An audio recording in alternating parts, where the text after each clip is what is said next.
Idea, Roda i Mercator novogodišnji karavan je i ove godine slatkim paketićima obradovao više od 5000 mališana u bolnicama, domovima i drugim dečijim institucijama. Zavirite u najlepšu novogodišnju bajku i pogledajte samo delić čarolije kojom su deca zaposlenih i Mercator S obradovali mališane u dečijem selu u Sremskoj Kamenici.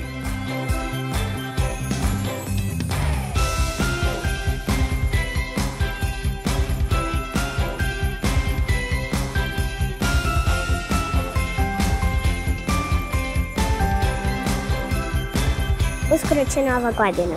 Nova godina traje 365 dana. Deca dobijaju poklone. Nikad se neće ponoviti ova ista godina. To je lepo kad svi zajedno kitimo tu jelku jednu ogromnu. Za Novu godinu nam dolazi Deda Mraz. Deda Mraz donosi poklone. Deda Mraz ima crne čizme, ima crvene trenerke. Čekala sam ga i nisam mogla da spavam zbog njega. Kaže Irvarcima da malo požure.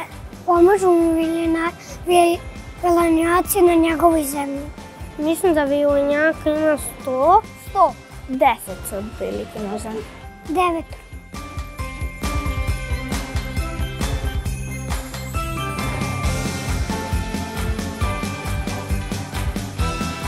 Nova godina je neki praznik. Kada Deda Mraz dolazi i deli paketiće.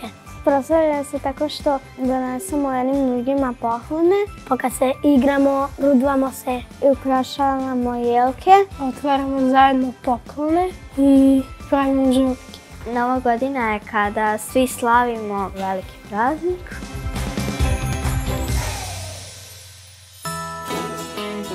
Srećan kad se s nekim družiš i kad si radostan.